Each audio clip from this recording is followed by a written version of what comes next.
Welcome to Wisdom Woman podcast. I believe that is in constant change and growth, not in perfection, that we find happiness. In this podcast, I'm going to be talking with top performance professionals about tools, techniques, new ideas on how to develop your communication skills, use your creative thinking, be a team player, manage your tasks like a pro, be motivated, become an expert on relationships, and a problem solver. Everything you need to be 5 stars in all areas of your life. My intention is to help you develop your skills and find balance between your professional and personal life. My name is Betina Pflug, and I hope I can be your trusted advisor.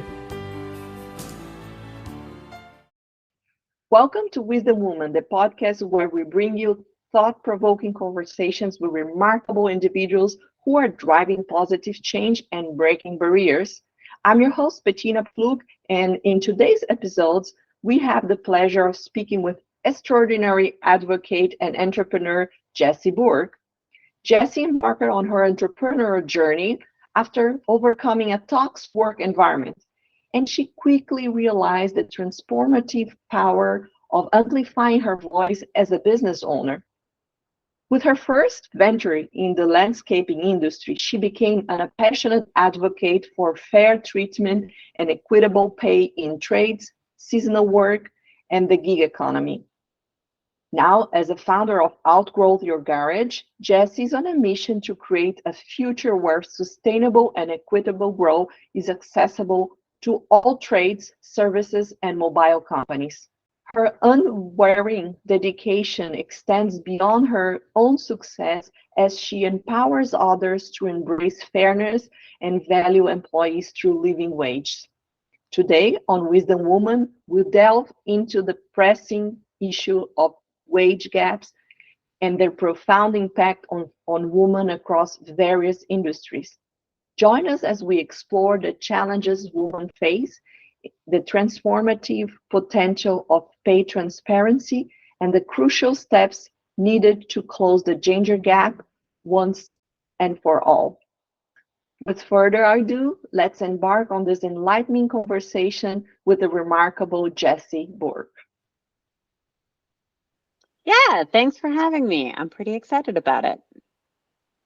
Can you share your personal journey as an entrepreneur and how your experience in toxic work environment shaped your mission to value employees and pay a living wage? Yeah, so the relevant part to my entrepreneurial journey is that I graduated college at 22, like so many other people do. You go to high school, you go to college, the goal is to get a good job. I graduated college in the spring of 2007. Which some of you may remember would be when the economy in the United States took a pretty big dive. Prime mortgages were collapsing. We were going through this huge recession. And I graduated from 16 years of schooling with this premise that if you got a college degree, you would get a good job. And then they just weren't there. Nothing. I would apply to jobs. I got no interviews. I got no callbacks. I ended up working in a factory. I was making boxes for $5.25 an hour, made cardboard boxes. Most of my coworkers were Indonesian immigrants. So not only was I not making any money, but none of my coworkers spoke a common language with me. So it was this really interesting period of time. I ended up going into environmental education, because at that time, the beauty of environmental education was it operated a lot like summer camps. And it still does in a lot of ways. But for me, in 2008, when I went down that path, it meant that I could have a job that paid me a little bit of money, and also gave me food and a place to stay. So I didn't have to worry about these other expenses. And so it didn't matter that the wages were really low because I didn't have to pay rent and I didn't have to feed myself. And that was where I was for the next 10 or so years. I spent a lot of time in environmental education. I went into the summer camp world. I was working in urban farming for a little while. I spent all this time in these seasonal industries. And I loved parts of it. I loved working outside. I loved having these predetermined breaks. So when kids weren't on field trips, I didn't have work. I was off for most of January every year. I was off the week before Thanksgiving. I was off in this weird nebulous period of time between when summer camp ends at the end of the summer and field trips start in the fall. So we had some time in September, and it was great. Unfortunately, I was making like $300 a week, and that's not a lot of money. I couldn't get a savings account. It was really hard to find a year-round job. It was really hard to make above $11,000 a year. And so I went, okay, I'm going to give up on this seasonal lifestyle. I really want to have enough money to not have to panic every time something breaks in my car. I want enough money to be able to go to family events without having to worry about the plane ticket.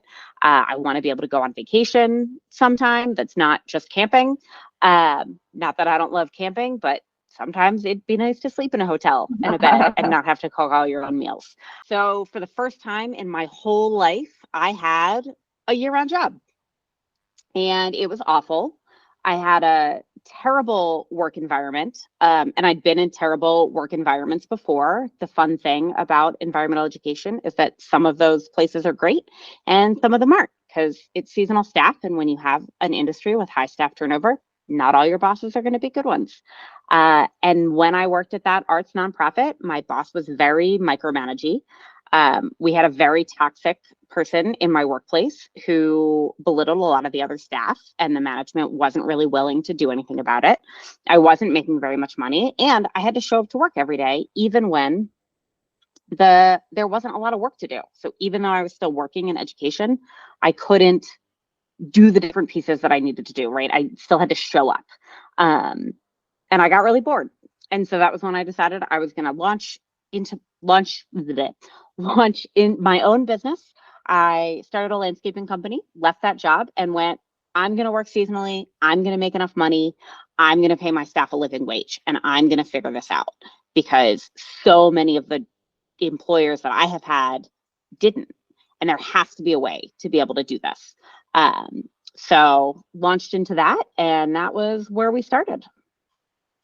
That's so great. Glorious. My family used to have a summer camp in Brazil.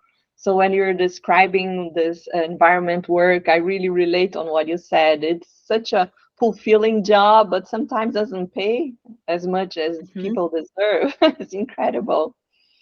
And what are some the key challenges and barriers that women face in terms of wage gaps in the trade, seasonal work, and the gig economy sectors? Yeah. So one of the things that's true about women is that there are a couple of different ways that we break out employment for women. And one is this idea of a pink collar economy. And I actually don't know if that's an international term or if that's something we use mostly here in the US. But the pink collar is anything that's in these domestic home services, or anything that is done primarily by women. So that could be working in hair salons, it could be working in nail salons, it's house cleaning, it's maid services, it's nursing, any of these traditionally caretaking or appearance driven, or oftentimes non-doctor healthcare driven industries. And those all tend to be lower paid industries, and they make less than their male counterparts, right? A domestic house cleaning service makes less than a commercial janitorial service that cleans buildings. And then in the trades, we have this other bonus where, because so many of the skilled trades are those traditionally male industries, one of the things we run into is a lot of questions for women in terms of whether or not they're actually qualified to do the work. Can women work construction physically? Are they strong enough? Are they able to be out in the hot sun shoveling rocks all day or pouring concrete? And then another one is just this straight up issue of a bathroom, right? When you think about some of these mobile businesses, whether that's a food truck, whether that's a carpentry business, whether that's a construction company, whether it's an asphalt company, you need to go to the bathroom. And for men, we have this idea that they can just go outside anywhere. It doesn't matter. Just kind of angle yourself away from the road and do your thing. But women don't have that. And that's a really tough one. So just that access to bathrooms is one of the biggest challenges that we see for women, where employers don't want to solve that problem. They say, nope, we would rather not solve this issue of a bathroom. And it makes it really tough. And it's like this really basic thing. And there's so many different ways you can do it. You can get a composting toilet and put it in the back of a trailer with a curtain around it. You can put up a little bathroom tent. You can get a porta potty on site. There's so many different ways to do this. But a lot of business owners, it's just an added expense and they don't want to solve it.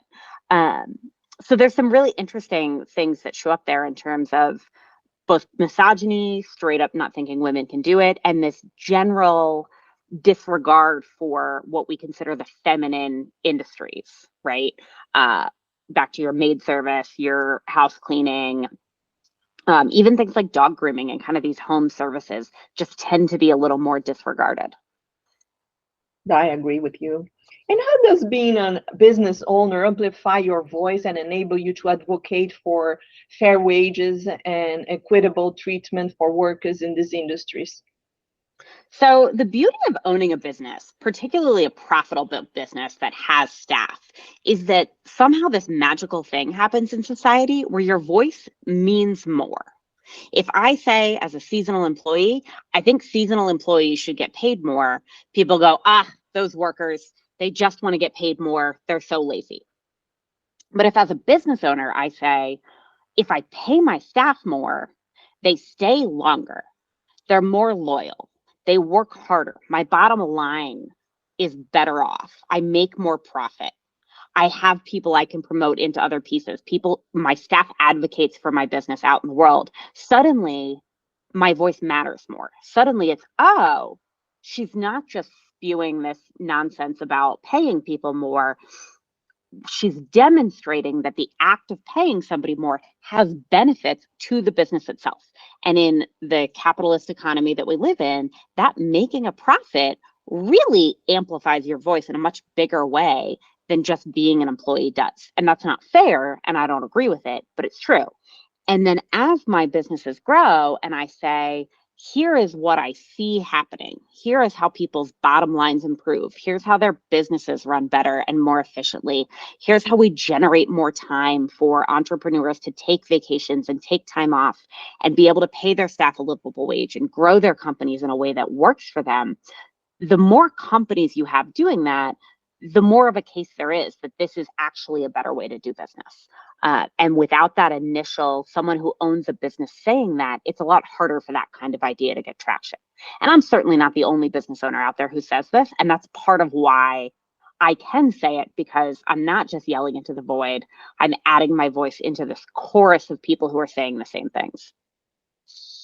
Yes, you're right. I try to do the same with my consulting company. I always like to give a chance for inexperienced people.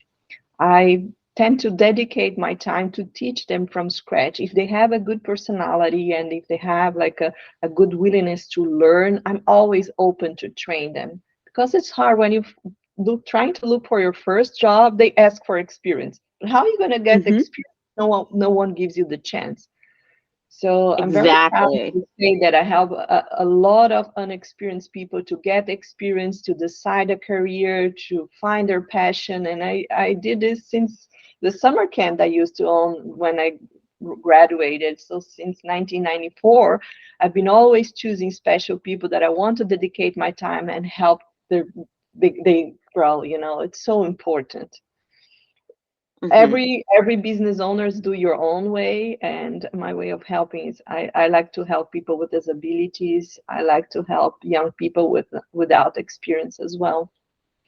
And in your case, can you elaborate on specific initiatives or strategies that you have implemented through Outgrow Your Garage to promote sustainable and equitable growth?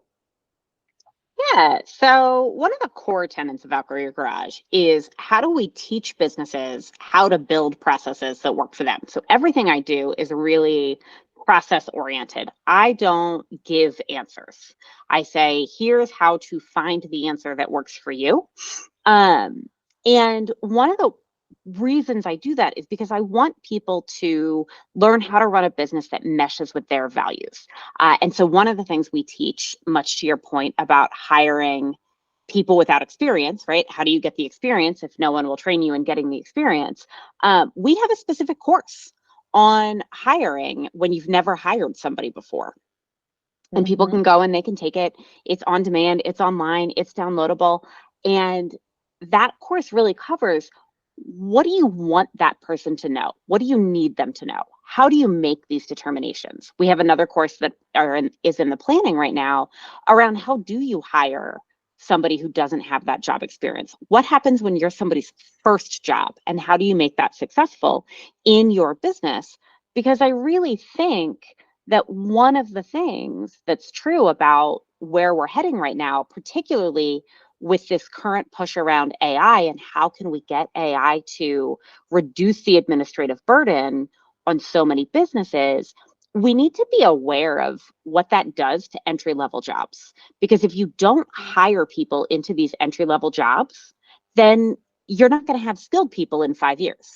So you need somebody who's willing to take on that early stage training process. So that's one thing we really work on, is how do we get people comfortable with that? Another one that we do is, with all of our online courses, everything is downloadable. And not only is it downloadable, each course is broken into little 5-minute videos. You can watch them with or without captions. You can download them as an audio file. You can download them as a transcript. And then there's an activity that goes with each little content piece. So our courses are really designed to be done on the go and to fit into whatever your scheduling needs and learning style is. So if you are a residential plumber, you can listen to all of our courses and actually do them in between clients while you're waiting in your truck for 5 minutes between that client. If you're a single parent, you could read that course out loud as a bedtime story for your kid who just wants to listen to the sound of your voice. So really setting up these ways of learning that allows life to bleed into your professional development, which is something we really need to happen for so many entrepreneurs who are starting businesses, to be able to have a life that they want. Right? Some people start businesses because they like businesses, but most of us start businesses because we want to live a life that we like. And so supporting businesses in building that life is really where everything comes from, in terms of how we operate Outgrow Your Garage. Perfect. And in your opinion, what are some of the root causes behind these persistent wage gaps faced by women? And how can the business and individuals address these issues?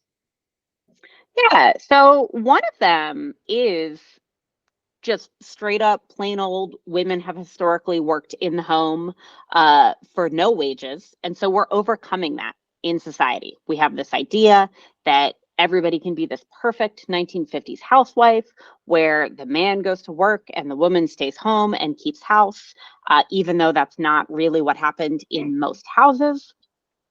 But we're really overcoming that idea that women have to do the housework in addition to whatever their professional job is. So you have this devaluing of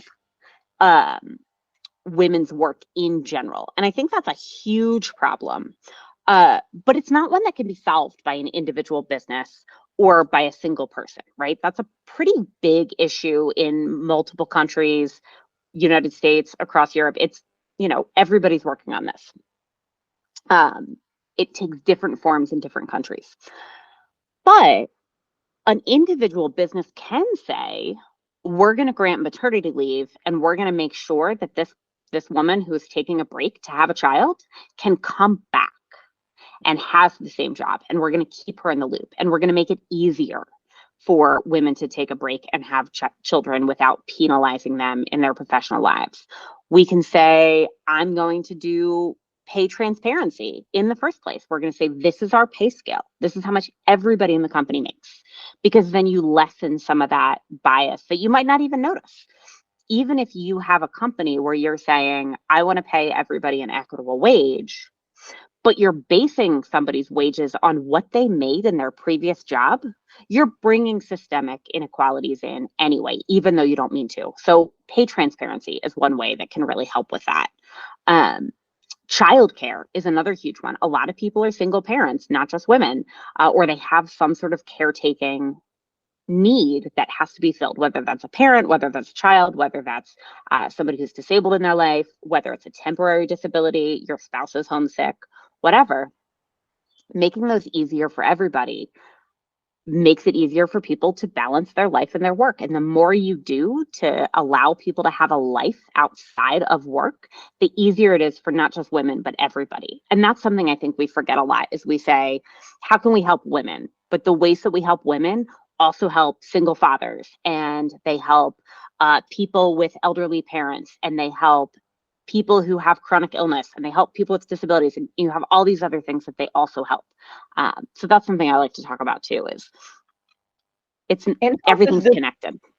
This concept of transparency play a role in closing the gender gap, for example? What steps an organization can take to foster greater transparency in the compensation practice they have? Yeah, so I live in Colorado in the United States, and one of the things that is true in Colorado is that you actually have to publish the range of pay for every position. When you put it out there, you say, I'm hiring for this position, and it has to have a pay range in it. And making those things public is huge because it means you have to be honest about what the budget is as an employer. And then everybody knows that. So if that's more than what a woman was making in a previous job, she can look at that and go, I'm going to apply here because the pay is better. It also means that when you come into a position, you have a better stance for negotiation. And then when you have those types of pay transparency, it's a lot harder to justify why the men in your organization tend to make more than the women.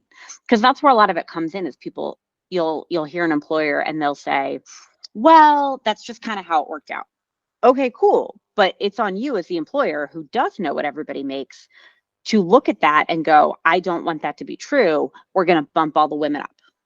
It is not realistic to say we're going to bump all the men down. No one wants a pay cut. So you have to raise the women up with that. And pay transparency is both at a company-wide scale, where you say, here is the range of salary for every position, but also saying, when we post a job to hire, this is our budget for it. And that gives everybody a more even footing. And then as a bonus too, if your range is lower than what somebody wants, then they just don't even apply. And you're not going through this process of interviewing and looking through resumes and doing all this, and then finding out somebody wants to make 50% more than what your budget is. So pay transparency just helps you be a better company and get better applicants in general. Yeah, I agree with you. And what role does advocacy and education play in creating awareness and driving change regarding the fair wages? So a lot of it is, not all women know that they're underpaid, right? If you don't know what other people in your company make, and it is very taboo in the United States to talk about pay at a lot of places. So if you don't know what other people are making, if you aren't talking to other women and other people in your industry, you have no idea of knowing whether or not you're being treated fairly, because you don't know what the benchmark is. You don't know what the parameters are. So the more we can talk about it, the more we can educate people on what does fair wages mean, and have those conversations too. One of the common metrics used for what constitutes as a fair wage or a living wage is the MIT living wage calculator. And the MIT living wage calculator is broken down geographically. It's also broken down by family size. So if I, as an employer, want to look at that and say, I want to pay a living wage in Western Colorado, where I live, what is a living wage? Am I looking at a living wage for a single person with no dependents? Am I looking at a living wage for a two income, 3-child household? How big of a household do I set my living wage on? And then on the flip side, in tech, in remote jobs, we're seeing a lot of geographic, what's the word I'm looking for? Geographic changes based on pay. Here's our base pay, and then you get a little bit more if you live in a high cost of living area. And people don't love that either, because then it feels like you're being penalized if you live in a lower cost of living area. So the more you talk about it and the more people advocate for fair wages, the more conversations we have around what is a fair wage. And then that bleeds over into every other area of business. And so I think this idea of advocacy and education around awareness and how that translates into fair wages and equitable treatment is a large part of that is having the conversation over and over and over and over again so that you can find the solution that works for your business. Because what works for a tech startup company is not going to be what works for a local farmer, is not going to be what works for a local bakery. Yeah, I agree with you. Everything depends. And can you share any success stories or examples of business that have successfully implemented fair wage practices and experience a positive outcome in terms of like employee satisfaction or business growth?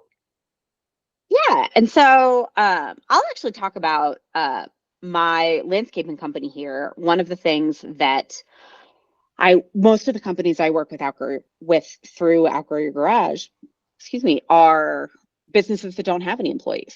So the conversation about living wage in that sense is really how do you pay yourself, which is a fun conversation, but not always as useful for businesses that are looking at hiring.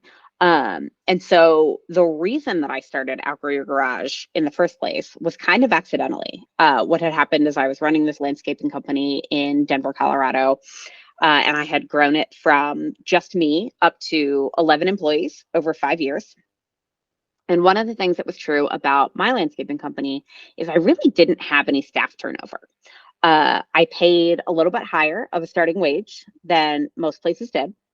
And I did tend to focus on hiring entry-level employees, just because I like entry-level employees. And I really worked on how do I make sure we're setting good expectations for everybody. And I built this hiring process and we had 0 turnover. I hired in March and they stayed all the way until the end of the season in November. I never had anybody show up for day 1, but not show up for day 2.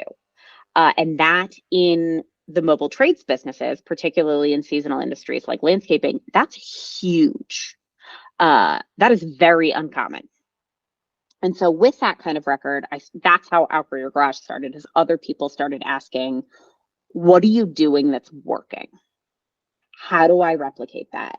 And I would say, well, here's how I set up my interview. And here's how I set up the second interview. And I pay my second interview. So people would show up for their first interview. We would do a personality fit. And then I would have them come and do actual manual labor. And it would be paid. So I was already demonstrating that I was valuing their time that they were giving to my company, even if it didn't actually work out. So they would come. So before they ever showed up to their first day of work, they already had to show up for me twice, and they had a really solid understanding of what the job was. And those two things really help in terms of how that operated. And then we also had a pay transparency scale. Here's how much everybody makes. Here's what you get for being able to drive the trailer. Here's what you get for being able to work independently. Here's the metrics for how raises go. And everybody knew that. And it just made it simpler. And my employees came back year after year. And in fact, one of those employees of the landscaping company still works for me in Outgrow Your Garage. She ended up moving to North Carolina right around the time I was transitioning from landscaping into Outgrow Your Garage. And I said, hey, do you want to keep on working for me in a slightly different capacity? And she was like, sure do.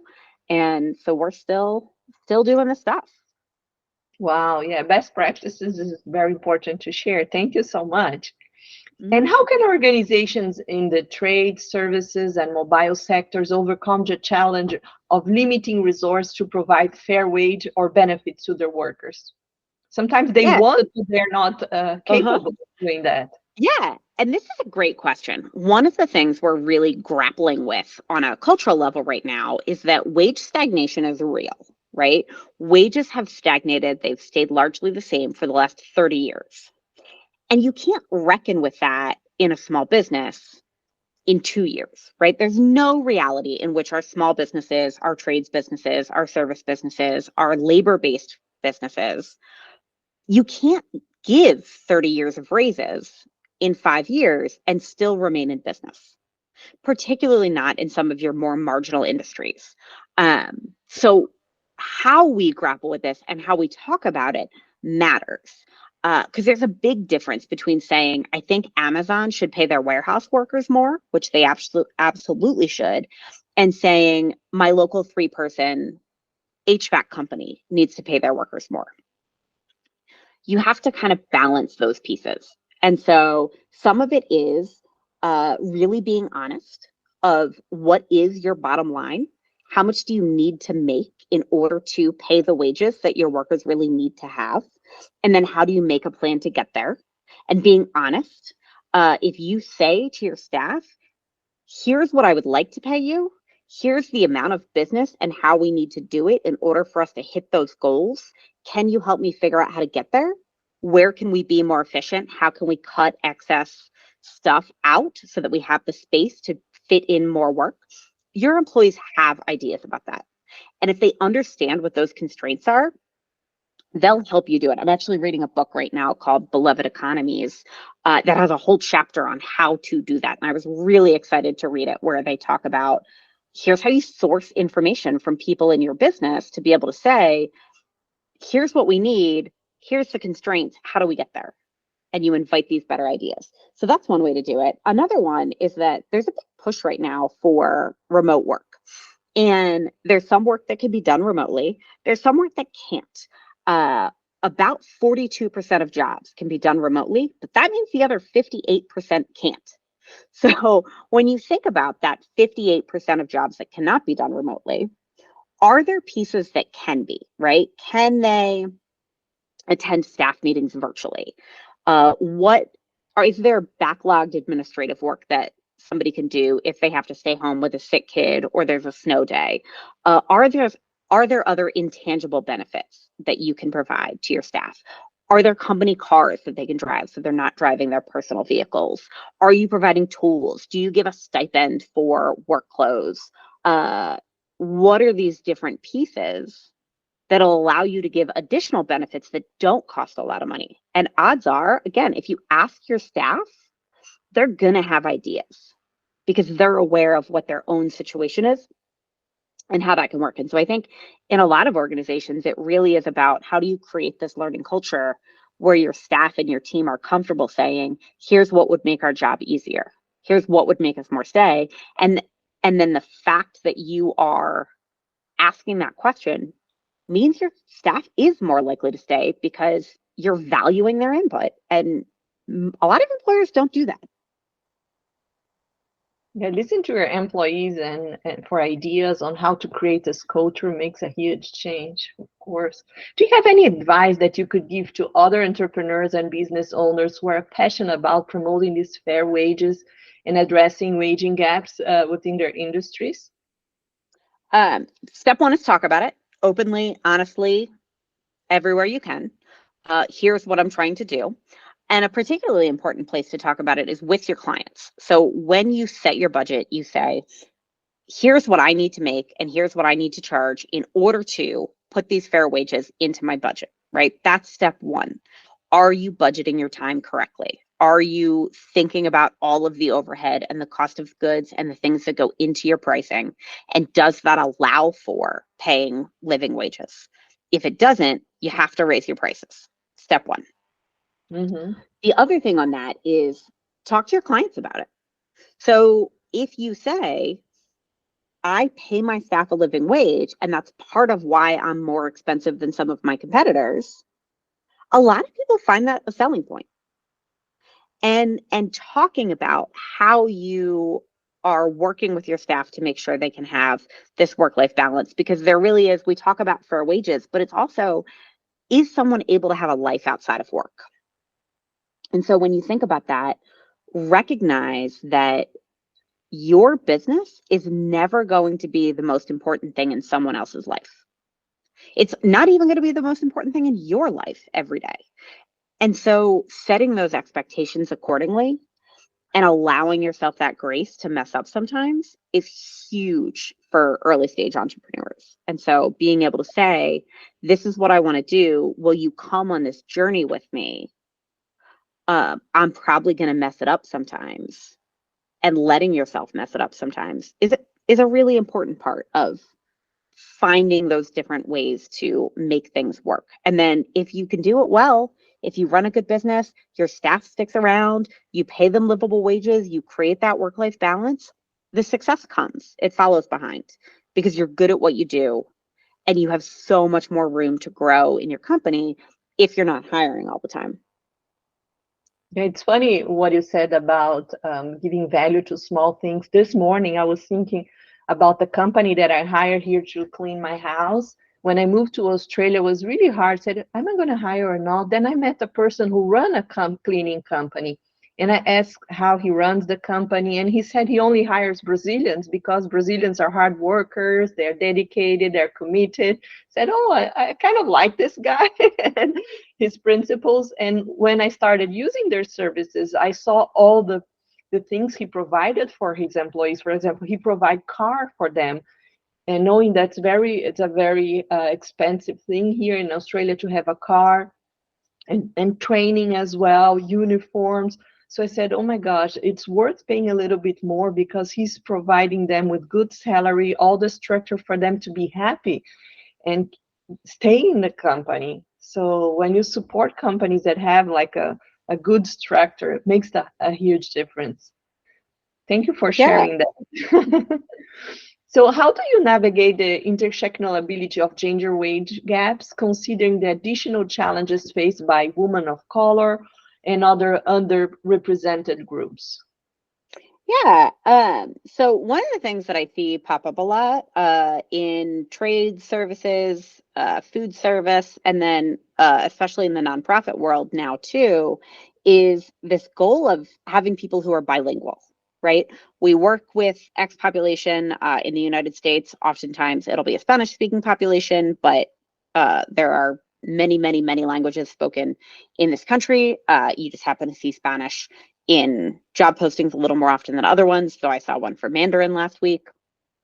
And so you have this idea of we want people who can speak multiple languages, but the pay doesn't reflect that, right? So if somebody's bilingual, pay them more dollars because you are expecting them to translate for you.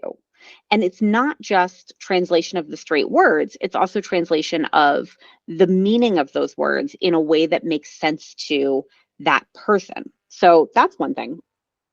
Another one is really being realistic about where you're sourcing your applicants, right? A lot of places will say, well, we'd really love to hire a Black candidate, but we just don't get any applications. Okay, well, why aren't you getting applications? What is true about your business that isn't attracting the set of population that you want to be intersectional about? So whether that's when somebody looks at your website, is it a bunch of white dudes? Because a lot of Black women don't want to be the only Black woman in a room full of white dudes. So those types of pieces around being intentional about where you're sourcing from, what image you're putting out into the world about how your company operates, and not just diversity of color and language and other pieces, but are you making it friendly to people who are neurodivergent? Are you making it friendly to people who might have differing accessibility needs? Are you making it accessible to people who are different ages? Do you hire entry-level employees?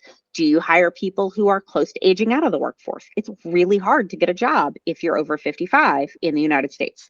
So thinking about those different pieces of, do we have diversity in our organization in a myriad of different ways? And when those people come into our organization, do we have a welcoming environment that allows for opinions to be heard? I straight up left my last job because I was told that I had to work with somebody who regularly yelled at me and chased me out of a room while telling me how horrible I was, and I thought they were going to strike me. I don't want to be in that environment. And I would also not recommend that any young woman, or really woman at all, work for that company if somebody were to ask. And so that's not going to create an inclusive environment if you allow that type of behavior. But it also means you might not be able to allow lots of other things that are a much, much lower scale. Not everything is so obvious. So thinking about, are you requiring that the people who come into your work environment who don't look or sound like the founder, are you setting them up for success? And what does that look like? And what are other changes that might have to happen in the organization? And especially with BIPOC women, are you expecting them to do all of your diversity, equity, and inclusion work, even though that's not their actual job? And if the answer to that question is yes, stop doing that first, and you will have a much higher likelihood of having somebody in the BIPOC community wanting to come and work for you. Those are great advices. Thank you so much. Can you tell us what role can government policies and legislation play in addressing wage gaps and promoting a fair wage for workers, particularly in non-traditional industries? So I will speak specifically to the United States here because that is what I know, and I know absolutely nothing about government policies and legislation in other countries on a pretty big degree. I know a little bit, but probably not enough to talk about it usefully. One of the things that is really true in the United States that would be so helpful in terms of that wage gap is really being clear on what's a contractor and what's an employee. John Oliver did a really fantastic segment on the WWE, the World Wrestling Entertainment, is what I think WWE stands for, but the wrestling organization, and how all of those people who work for them are contractors, even though legally they should be classified as employees. And so this idea of what is the employer's responsibility towards the people who come into their business and being clear about that and cracking down on companies who violate that trust. I think we have a lot of policies that have no teeth around them. And so when you institute a fair wage law, when you institute a non-discrimination policy, when you institute equal opportunity employment things, do those laws have teeth? And then particularly in non-traditional industries or smaller businesses, my current soapbox on that in the US is fund the tax departments. Filing taxes and figuring out how to pay your taxes consumes a huge amount of small business owners' time in this country. And if we have better policies around how to, when to, and what taxes we need to pay, that frees up so much time to be able to think about other things like fair wages. And one of the things that I think is true about that I like to be really clear on is I am not advocating for businesses to pay less taxes. I am advocating for the process of paying taxes to be easier. When you call the IRS to find out what taxes you owe, I know business owners who are regularly on hold for 6 hours because the IRS misclassified something, or they have a question about where to file a form, or their payroll company thought they filed a form and then they didn't, and you have to spend all this time. That time eats into the ability of businesses to handle other stuff. And if you are in a non-traditional industry, then you don't even know how your business gets taxed, and that can be really hard too. So some of these issues around just clarity in policy and taxation would be huge. Thank you so much. We're almost at the end of our podcast, and I would like to know if you can share any strategies or resources that individuals can utilize to educate themselves and take actions on wage gaps and fair wage advocacy. Yeah, so the first thing is always talk to the other people in your industry specifically and see who's already talking about it, right? Who's advocating for fair wages in your industry and what resources do they know about? I am a big fan of find out what's happening locally to you in your industry and then spiral out from there. One of the things that we think about a lot in the world is I'm going to change the world. My business is going to change the thing. Very few people are ever going to change the world. Most of us are just going to change our little corner. So starting with what's already happening. Who's working on these areas in your area? Who's talking about it in your industry? Who's talking about it in your state, your province, your town? Where are those things already happening? And then you can spiral out. Other things that I really like are I read a lot. And so I go to the library and I look at what books are out there. And then the other thing that's true of the library is that you get a ton of resources for free at the library. You get access to journals, you get access to librarians who know how to research things, you get access to community resources. And so go to your library and say, here's what I'm trying to learn. And I bet you they'll have some information about what's going on too, because that's the huge starting point. Is it doesn't actually matter where you start, just that you start somewhere. Yeah. Great advice. We will share here also on our episode description an article about the impact of the pay transparency and on the gender wage gap, if you want to take a look. And just to finalize here, to looking ahead, what are your aspirations and goals for your Outgrow Your Garage business? Yeah. So for me, my goal with Outgrow Your Garage really specifically is how do we get more businesses to make it through that initial growth curve where they go from just themselves to 5 employees. It's a really hard learning curve. You're wearing 82 hats in your business. You're qualified to wear 2.5. You're overwhelmed all the time. You don't know what you don't know. And you have to solve that first, right? That small businesses create more jobs per capita than large businesses. So how do we get more small businesses to exist, be resilient, continue to exist, get through those first couple of years when it's really hard? And how do we use entrepreneurship specifically as a method of class mobility? You can start, one of the reasons I really love working with trades and services is that you can start a lot of service-based businesses without any capital. You can start a house cleaning business with yourself and some time. You can start a landscaping business with yourself and some time. So those types of businesses are really where you can see this difference, where somebody who hasn't been getting paid a livable wage can go work for themselves, make a livable wage, and then funnel that down to other people and into their communities. And so specifically with Outgrow Your Garage, I advocate for small businesses and working with solopreneurs who want to hire their first couple of people. And how do we institutionally support the creation and growth of those brand new businesses in industries who then become your stable employers 10 years down the line. It's like the business approach to why you need to hire entry-level employees. If you don't support your entry-level employees, you will not have skilled workers later. And if we don't support our new businesses now, we won't have established businesses later. What a great vision. I really like it. I will start referring clients to you. Once you get them to this 5 employees, send them to me. I do a lot of training on team building. Yeah. Thank you so much. Absolutely. And how can people get in touch with you, Jessi, if they want to contact you? What's the best channel? We'll put all the details on the description, but let them know how they can get in touch. Yeah, the easiest way to find me is Outgrow Your Garage hosts a virtual co-working twice a week.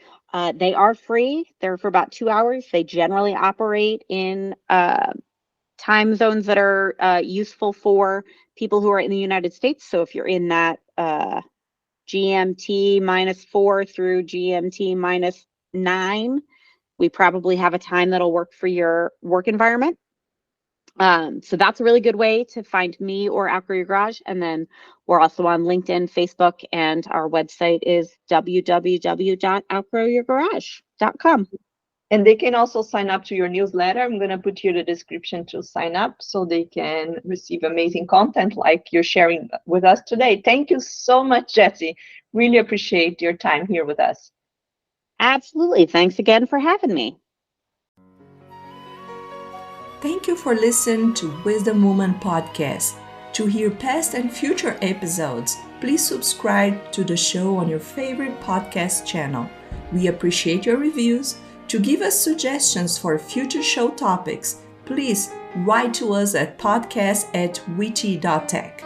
If you're interested in having me as your trusted advisor, schedule a strategic coaching session on my website, www.witty.tech.